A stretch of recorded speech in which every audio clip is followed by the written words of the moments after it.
नमस्कार सभी को। लास्ट क्लास में अपन ने बात की थी ईथर है, उसके स्ट्रक्चर के बारे में, आइसोमेरिज्म, उसका क्लासिफिकेशन और उसका नोमेनक्लेचर।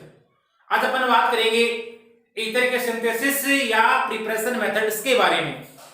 तो हेडिंग लगाइए आप, सिंथेसिस, इसको आप बोलते हो प्रिपरेशन मेथड भी, preparation methods of ether. Ether की आज अपन पढ़ने जा रहे हैं निर्माण विधियां। तो देखो ईथर का निर्माण अपन कौन कौन सी विधि से कर सकते हैं, उसमें सबसे पहले मैं बात करने जा रहा हूं, इंपॉर्टेंट है, एमटीआर लगा लीजिए। अपन देखने जा रहे हैं ईथर में मुख्य रूप से है विलियमसन्स ईथर संश्लेषण है, उसके बारे में चर्चा करते हैं। इसका नाम है Williamson's ether synthesis. Ether synthesis इसको बोला जाता है विलियमसन्स ईथर संश्लेषण। विलियमसन्स ईथर संश्लेषण। देखिएगा विलियमसन ईथर संश्लेषण में क्या होता है, मेरे पास में कोई होता है एल्काइल हैलाइड, और इस एल्काइल हैलाइड की मैंने अभी क्रिया करवा दी किसी RONA। ये जो RONA क्या है यहां पर, ये एक स्ट्रॉन्ग बेस है, या जिसको आप बोलोगे न्यूक्लियोफाइल है। इसको बोलते हो आप सोडियम एल्कोक्साइड। एल्कोक्साइड ये आपका है एल्किल हैलाइड। एल्किल हैलाइड, इसकी रिएक्शन आप करवाते हो, होने वाला क्या है, यहां से ये अक्स बाहर निकलता है, NX के साथ में क्या बनने वाला है, ROR, यानी यहां आपको मिलता है ROR ईथर और Na सोडियम हैलाइड बन जाता है। ठीक है, ये जो मैकेनिज्म है वो SN2 क्रिया विधि के द्वारा क्या होती है, यहां संपन्न होती है। अभी देखेंगे अपन इसकी मैकेनिज्म। एग्जाम्पल करते हैं, जैसे मेरे पास में कोई है CH3Cl, इसकी रिएक्शन मैंने करवा दी CH3ONA। इसको क्या कहोगे, सोडियम मिथोक्साइड बोलते। ये जो एल्कोक्साइड है एक प्रकार का न्यूक्लियोफाइल होता है। देखिएगा ये आपका क्या होता है, न्यूक्लियोफाइल होता है। अब आपको पता है ये न्यूक्लियोफाइल है, तो ये यहां पर क्या है, ये स्पीशीज RX, ये आपका है एक इलेक्ट्रोफाइल है, इलेक्ट्रॉन्स नहीं, और आपका हो गया नाभिक स्नेही हो गया। अब देखो यहां क्या होगा, आपका Cl और ये Na निकलेगा बाहर, बनने वाला क्या है CH3 और CH3 और NaCl। ठीक है, क्या बोलोगे इसको, डाइमेथिल ईथर, इसको बोल दोगे आप डाइमेथिल ईथर कह दोगे। ये डाइमेथिल ईथर आपको दिखाई दे रहा है, इसको आईपीसी बोलोगे आप मेथॉक्सी मेथेन। एल्कोक्सी एल्केन के रूप में नाम लिखा जाता है, तो कोई सा भाग एल्कोक्सी होगा, कोई सा ही हो सकता है एल्किल वाला भाग हो सकता है, एल्केन वाला भाग हो सकता है। इसको बोल दोगे आप मेथॉक्सी मेथेन। Methoxy methane. आगे देखिएगा, एग्जाम्पल से ये CH3Br है, ये मेरे पास में है CH3 CH2O। इसको आप क्या बोलोगे, सोडियम एथोक्साइड। सोडियम एथोक्साइड, इसमें रिएक्शन होगी, NaBr निकलेगा बाहर, और आपका क्या बनेगा CH3 CH2O CH3 बन जाएगा CH3 CH2 और CH2 CH3, और आपका निकल जाएगा NaBr। ठीक है, क्या बोलोगे इसको, इसको आप बोलोगे die ethyl ether. Die ethyl ether, या इसको बोल दोगे एथोक्सी एथेन। ये हो जाएगा आपका एथोक्सी एथेन। क्लियर है यहां तक? चलो अब देखते हैं इसके, देखो मैकेनिज्म देखते हैं अपन। अब देखो मैकेनिज्म देखोगे आप, तो वहां से क्वेश्चन बनने की संभावना है वो ज्यादा है। वो किस प्रकार है, मैकेनिज्म देखिएगा इसकी, देखने जा रहे हैं इसकी मैकेनिज्म। देखो मैंने बोला है SN2 मैकेनिज्म के द्वारा ये संपन्न होती है, तो अब आपको पता होना चाहिए SN2 में क्या क्या होता है उसके बारे में याद करो। देखिए SN2 मैकेनिज्म है वो केवल सिंगल स्टेप होती है, वहां पर सिंगल स्टेप रिएक्शन हो रही थी, एल्किल हैलाइड अपन ने पढ़ा था। दूसरी यदि इसकी बात करें तो इसमें किसी प्रकार के कोई कार्बोकेटाइन की फॉर्मेशन नहीं होती थी, तो नो कार्बोकेटाइन। अब आपको पता है सिंगल स्टेप में हो रही थी, तो वहां पर क्या बन रही थी, एक ट्रांजिशन स्टेट बन रही थी, हो रहा था ऐसा कुछ। और इसकी जो रेट थी वो किस किस पर निर्भर कर रही थी, तो आपने देखा होगा SN2 जहां मैकेनिज्म की है वहां पर आपने इसकी रेट देखी थी कि ये किसी दो सबस्ट्रेट पर निर्भर करती है, उसकी कंसंट्रेशन पे निर्भर करती है। तो वहां पर ऑर्डर क्या देखा था आपने इसकी रेट के हिसाब से, ये 2 ऑर्डर या सेकेंड ऑर्डर की रिएक्शन है क्या, इसी कारण इसको SN2 रिएक्शन बोला गया। क्लियर है। चलो SN2 मैकेनिज्म की बात करते इसी में। देखो अपन ने क्या देखा था, सबसे पहले मान लो ये कोई रिएक्शन है CH3I और यहां है मेरे पास में, ये मान लिया मैंने CH3CH2I है, ठीक है। यहां है CH3CH2ON, होने वाला क्या था, यहां से NaI निकला, आपका बना क्या CH3CH2 और CH2CH3, यानी कि डाई एथिल ईथर की क्या हो गई थी, यहां फॉर्मेशन हो गई थी और आपका NaI निकला था बाहर। मैकेनिज्म क्या कहती है अपने को, देखो सबसे पहले मैकेनिज्म में क्या होना है, ये जो CH3CH2ON है ये एक स्ट्रॉन्ग बेस है। अब यहां से होने वाला क्या है, यहां से आपको मिलता है CH3CH2O Na। ये जो आपको दिखाई दे रहा है इसको बोलते हो आप एथोक्साइड आयन, इसको बोला जाता है एथोक्साइड आयन। ये जो एथोक्साइड आयन है इस रिएक्शन में एक न्यूक्लियोफाइल की भांति व्यवहार करेगा, यानी बिहेव एज ए नाभिक स्नेही, जिसको आप क्या बोलोगे, न्यूक्लियोफाइल बोलोगे। और ये एक प्रकार का क्या होता है, स्ट्रॉन्ग बेस होता है। अब देखिएगा क्या है, एक न्यूक्लियोफाइल है आपके पास में, ये मैंने ले रखा है एल्किल हैलाइड CH3CH2। अब न्यूक्लियोफाइल ये है CH3CH2। अब होने वाला क्या है, देखो इस आयोडीन की बात करेंगे, कार्बन की तुलना में इलेक्ट्रोनेगेटिविटी ज्यादा होती है, तो इस बॉन्ड के जो इलेक्ट्रॉन है वो इधर शिफ्ट हो रहे हैं। अब इधर शिफ्ट होते हैं तो देखो I नेगेटिव होता है। अब जैसे इलेक्ट्रॉन इधर शिफ्ट हुए, SN2 में आपको पता है बैक साइड से टेक होता है, सामने से टेक नहीं होता है। अब ये क्या करिएगा आपका, सॉरी यहां पर क्या लिया अपन ने, O माइनस है, एथोक्साइड आयन, ये क्या करेगा, इस पे टेक करेगा, तो बॉन्ड ब्रेकिंग और बॉन्ड जो टूटना है और बंद का बनना है वो प्रोसेस संपन्न होगी।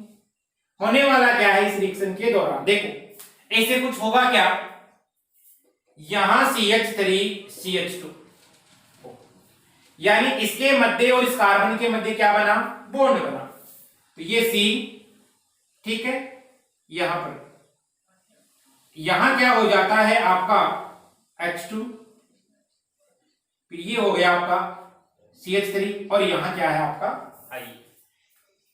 ये तो बॉन्ड आपका क्या हुआ है, बना है, और ये बॉन्ड क्या हुआ है आपका, टूटा है।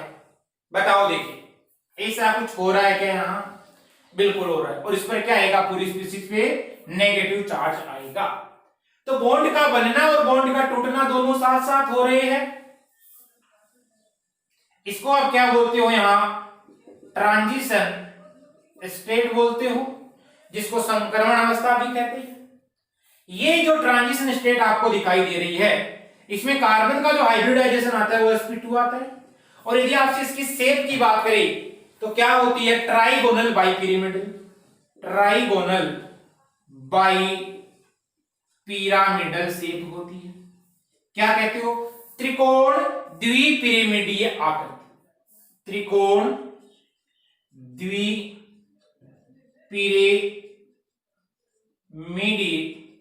आकृति होती है।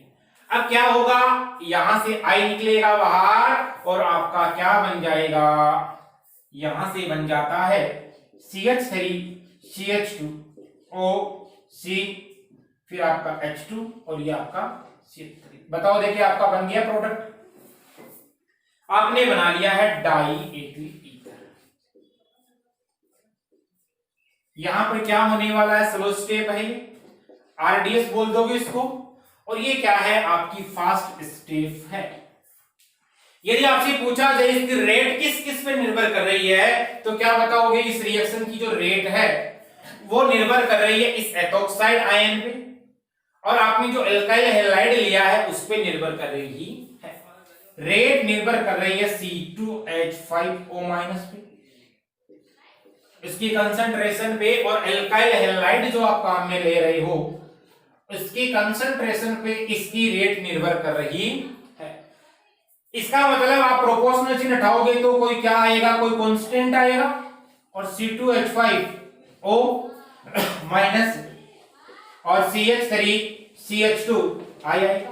आपने क्या देखा, इसकी जो कंसंट्रेशन है वो दो क्रिया कारकों की सांद्रता पे निर्भर कर रही है, तो इसकी जो रेट निकालोगे या इसकी जो ऑर्डर निकालोगे वो ऑर्डर क्या आएगा, आपका 2 आएगा।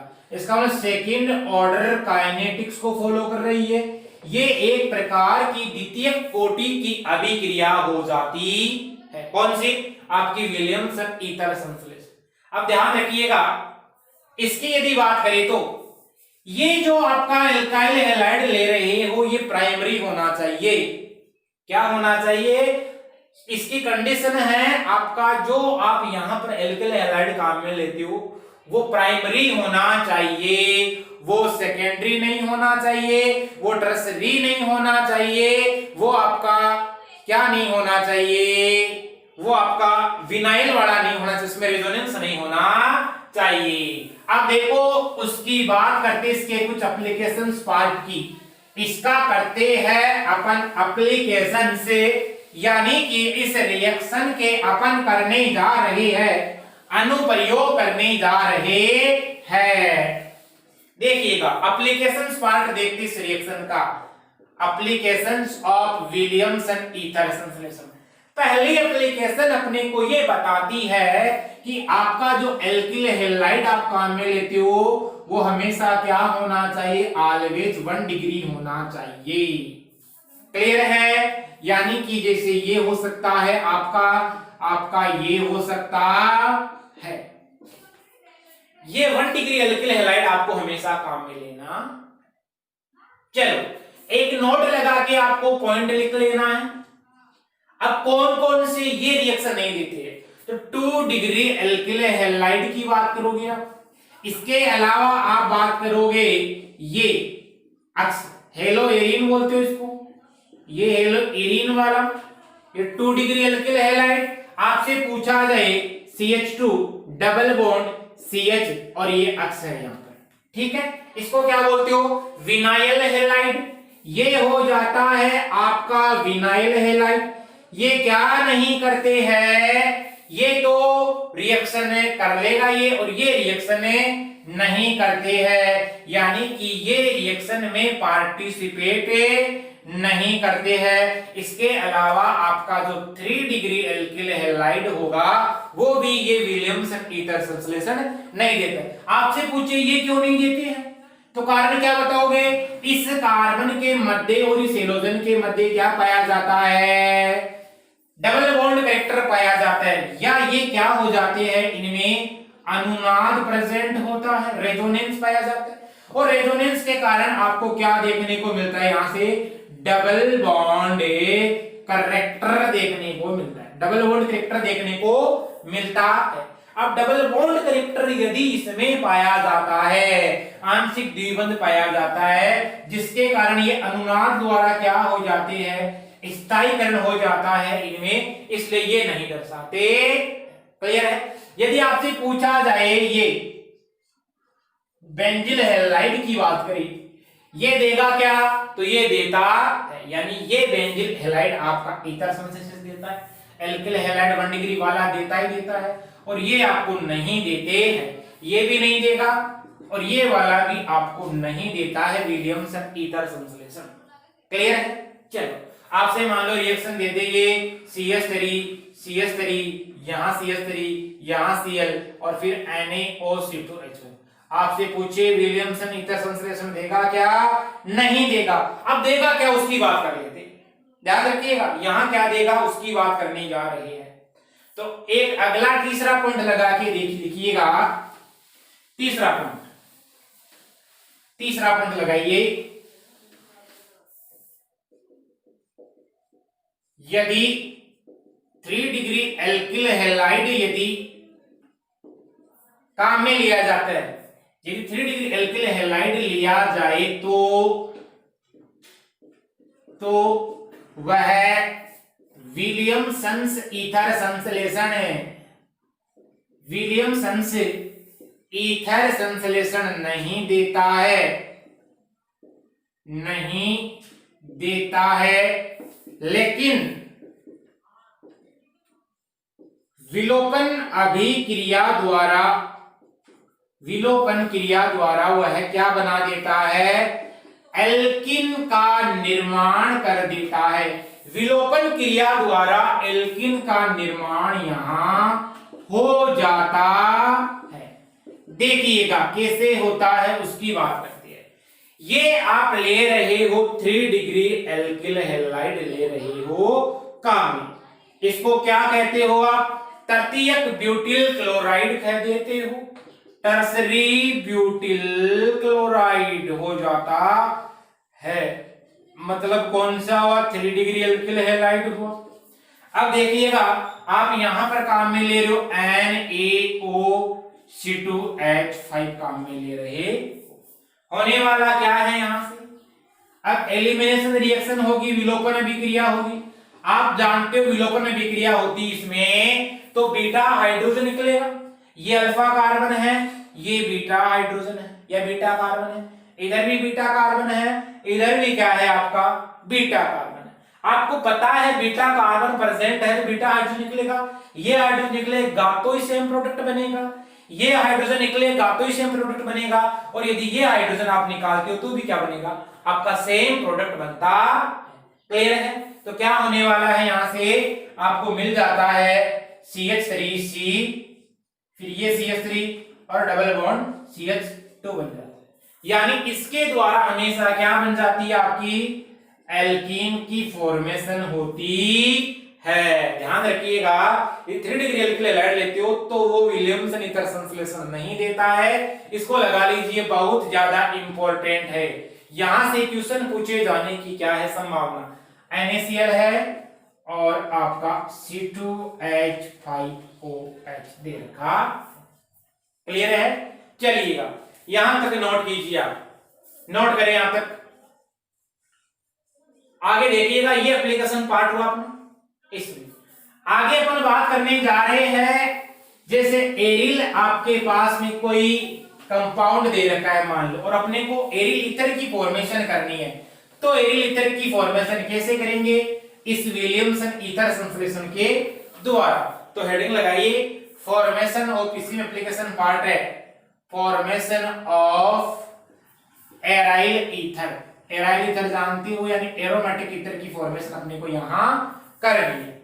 एराइल ईथर का निर्माण कैसे करोगे, तो याद करो आपने फिनोल पढ़ा है, ये पढ़ा है फिनोल, फिनोल के विक्रिया करवाते हो NaOH की प्रेजेंस में।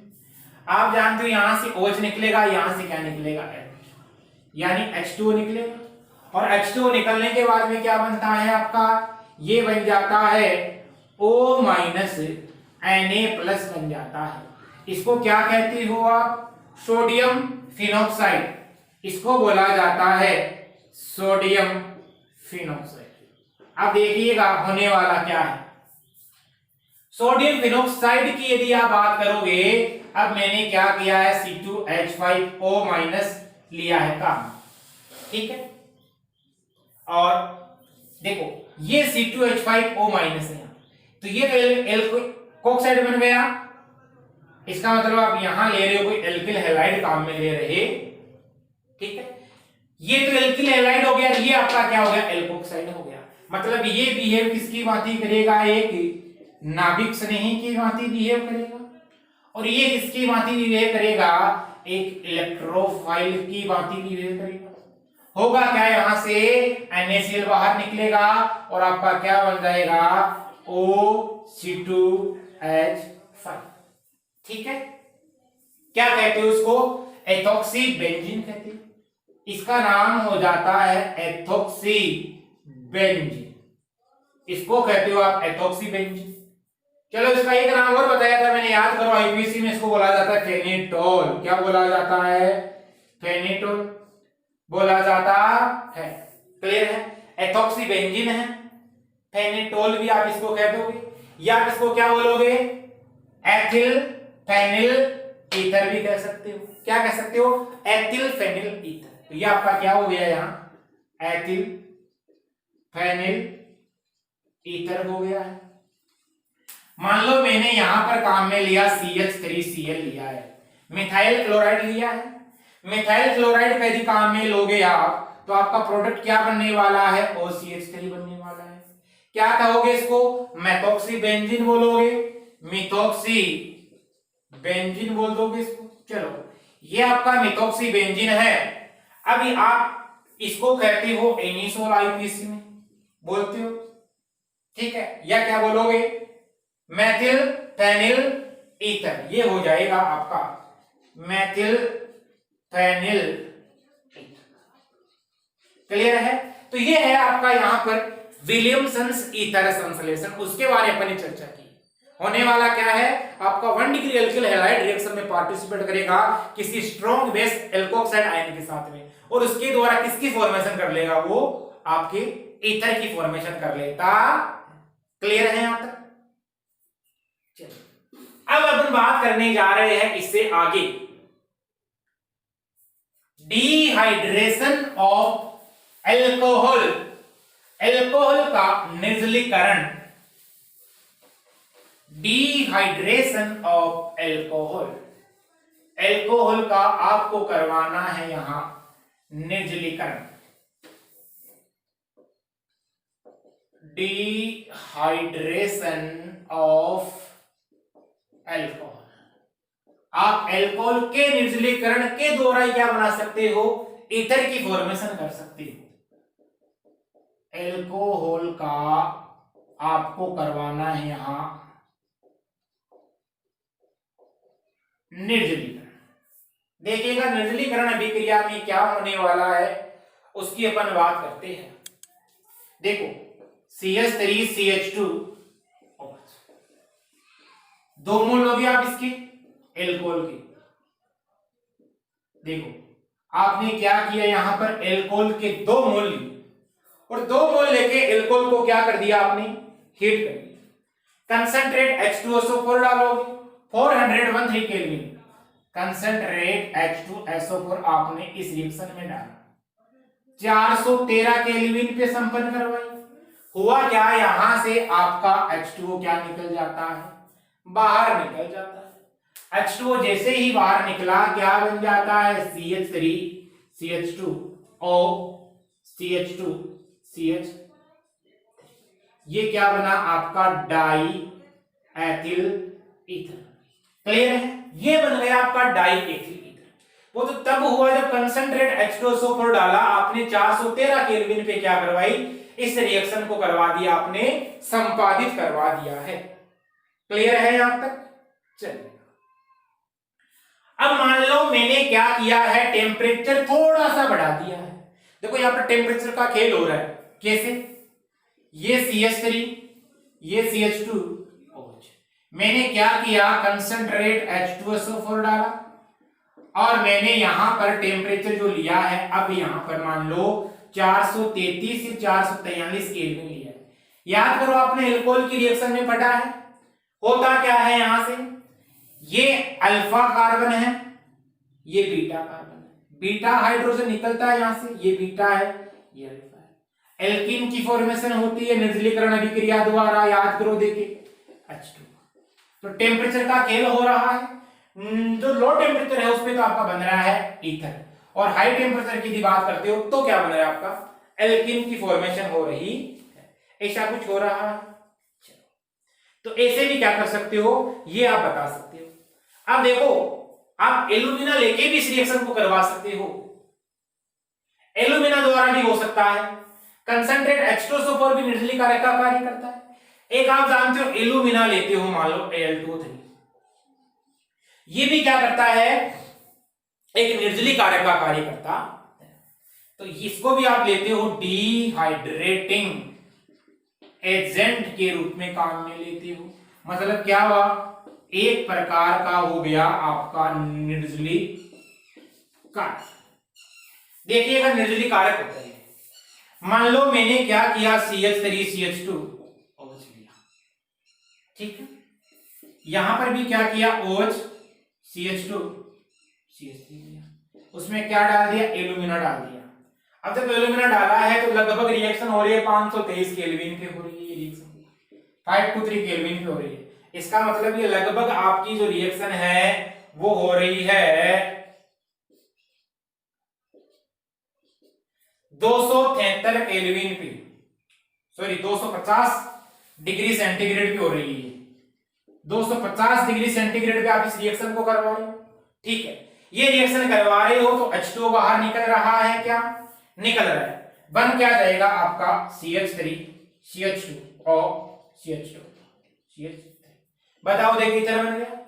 चलिए, ये तो तब हुआ जब आपने इसकी 2 मोल ली और 523 केल्विन पे इसको क्या किया, या 250 डिग्री सेंटीग्रेड पे आपने इसको हीट कर दिया, ठीक है। चलिए आगे देखो, मान लो मैंने किया CH3CH2OH ये, और मैंने इसमें क्या एल्यूमिना डाला, और टेम्परेचर 250 डिग्री किस जगह अब क्या कर दिया मैंने, 350 डिग्री सेंटीग्रेड कर दिया। तो इसके एक मोल से क्या निकल जाएगा, OH, और यहां से H निकलेगा, H2 निकलेगा, क्या बन जाएगा आपका एल्कीन। तो देखो टेम्परेचर के चेंज करने पर आपका प्रोडक्ट भी क्या हो रहा है, यहां चेंज हो रहा है। क्लियर है। देखिएगा ये जो रिएक्शन आपकी होती है ये होती है वेपर फेज में संपन्न, यानी कि वेपर फेज जानते हो, वाष्प जो अवस्था आपकी होती है उस वाष्प अवस्था में ये जो रिएक्शन है कौन सी वाली, एल्यूमिना की प्रेजेंस में वो संपादित हो जाती है। क्लियर है। चलो यहां तक इसे नोट करें। तो कंसंट्रेट H2SO4 और जो एल्यूमिना है ये एक निर्जलीय कारक का कार्य इस रिएक्शंस के दौरान कर रहे हैं। आगे आइए, तो बस आपको यदि टेम्परेचर चेंज कर दिया आपने तो ही आपका क्या हो जाता है, प्रोडक्ट चेंज हो जाता है। अब देखो होने वाला क्या होता है, इसकी मैकेनिज्म देखते थोड़ी सी। देखो मैकेनिज्म क्या कहती है, देखो इसको ऐसे लिख लेंगे ROH ROH, एल्कोहल के 2 मोल ले रहे हो आप, और यहां पर कंसंट्रेट H2SO4 आपने डाला, 413 केल्विन है, क्या बना ROR, और H2 आपका क्या हो गया यहां बाहर निकल गया, ठीक है। मैकेनिज्म वाले पार्ट में आते हैं ROH सॉरी एल्कोहल, आपने क्या किया, कंसंट्रेट H2SO4 डाला। आप जानते हो एसिड इसका H+ रिएक्शन में पार्टिसिपेट करेगा, क्योंकि जो H2SO4 होता है आपका ये H+ और HSO4- प्रोवाइड कराता है आपको, यानी ये प्रोटॉन देता है। अब ये प्रोटॉन क्या करेगा, यहां आएगा, इसके साथ बॉन्ड बनाएगा, बॉन्ड की फॉर्मेशन होगी तो बना क्या ROH, यहां पॉजिटिव था।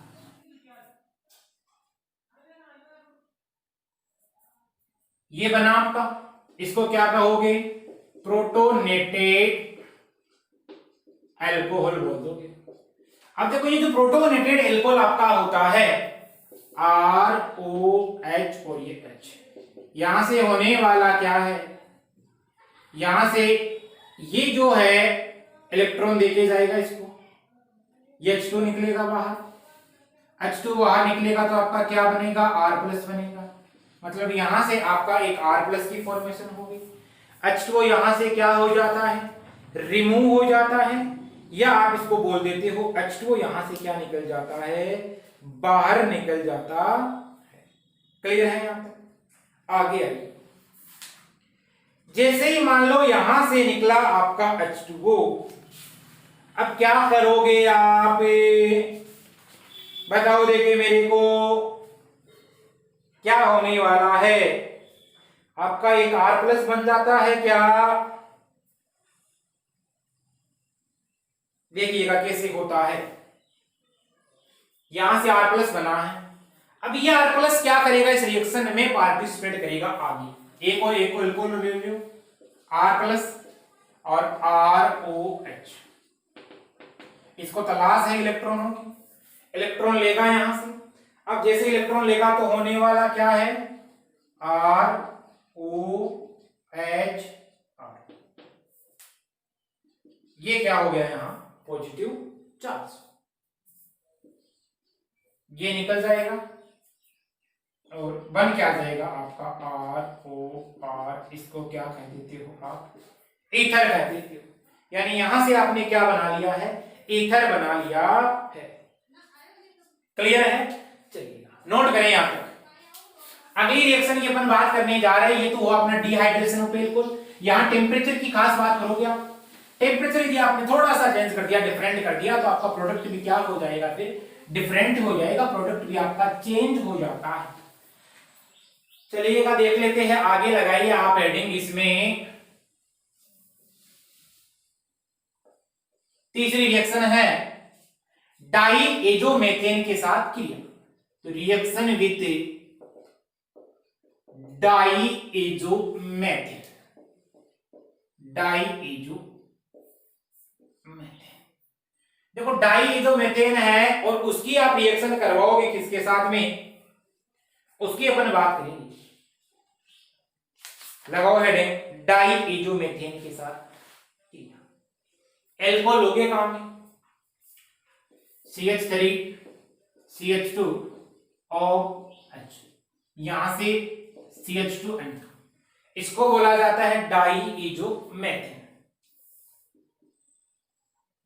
N2 निकलेगा यहां से बाहर, क्या होगा, O CH2 और CH3 बन जाएगा, CH3 CH2 O CH3 और आपका N2 बाहर, क्या बोलोगे इसको, एथिल मैथिल ईथर बन जाता है आपका, एथिल मैथिल ईथर। और इस रिएक्शन में आप लेते हो काम में BF3 लेते हो काम, ठीक है, नोट करें आप। अगली रिएक्शन पे आइए। अगली रिएक्शन अपन बात करने हैं एल्किल हैलाइड की, आप रिएक्शन करवाते हो सिल्वर ऑक्साइड के साथ में, तो अगली रिएक्शन है 4 number, reaction of alkyl halide RX with Ag2O, Ag2O को क्या बोलते हो, सिल्वर ऑक्साइड। सिल्वर ऑक्साइड के साथ में आपको रिएक्शन करवानी है किसकी, एल्किल हैलाइड की। देखिएगा क्या होने वाला है, ये एल्किल हैलाइड है और इसकी रिएक्शन मैंने करवाई है Ag2O के साथ में। इधर ही क्या है, कोई आपका एल्किल हैलाइड है, आप क्या करोगे, इसको हीट करोगे, हीट करने पर होगा क्या, यहां से AgI निकलेगा बाहर, और यहां से क्या होगा आपका कोई AgI बाहर निकलता है। AgI के बाहर निकलने से आपका क्या बन जाता है, यहां पर ईथर बन जाता है, और 2 मोल क्या निकल जाते हैं यहां से, आपकी AgI बाहर निकल जाते हैं। क्लियर है? चलेगा, यहां तक नोट करें इसे।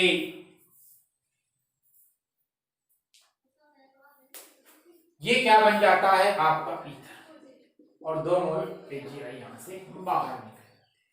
तो ये अपन ने बात की है, जो ईथर है इनकी जो रिएक्शंस है उसके द्वारा आपने क्या बनाया है, प्रोडक्ट बनाया है, ठीक होने वाला है। नेक्स्ट मेथड है अपने पास में, जिसको आप कहते हो लेबोरेटरी मेथड। मीन्स क्या हुआ आपका प्रयोगशाला विधि। देखिएगा क्या होने वाला है। ये मेरे पास में है कोई आपका एल्कोहल, ठीक है। इस एल्कोहल की विक्रिया करवाते हो आप H2SO4 के साथ में यहां, और लगभग रिएक्शन आप करवा देते हो 373 केल्विन के आसपास। इसके साथ करवाओगे यहां पर तो होगा क्या, CH3CH2 HSO4 यानी H2 बाहर निकला। 373 केल्विन पे आपने क्या करवाई, रिएक्शन करवाई, बना क्या CH3CH2 HSO4। इसको बोलते हो आप एथिल हाइड्रोजन सल्फेट। क्या बोलते हो, एथिल हाइड्रोजन सल्फेट कहते थे, एथिल हाइड्रोजन सल्फेट। अब आगे होने वाला क्या है, एथिल हाइड्रोजन तो सल्फेट है, मीन्स क्या CH3 CH2 HSO4। इसकी रिएक्शन आप करवाते हो किसी एथिल एल्कोहल के दूसरे मोल के साथ में, लगभग 413 केल्विन के टेम्परेचर पे रिएक्शन होगी। होगा क्या, H2SO4 निकलेगा बाहर, CH3CH2 और CH2 CH3 बन जाएगा, बनेगा क्या CH3CH2 और CH2 CH3 और आपका H2SO4। बताओ देखिए बन गया। ये आप एक लेबोरेटरी में उपकरण सेट करके बनाते हो क्या, डाई एथिल ईथर। तो ये अपनी पूरी हो गई है सिंथेसिस मेथड ईथर की। अगले लेक्चर में अपन बात करेंगे ईथर है उसकी केमिकल प्रॉपर्टीज के बारे में। मिलेंगे अगली क्लास में। Thanks, all the best.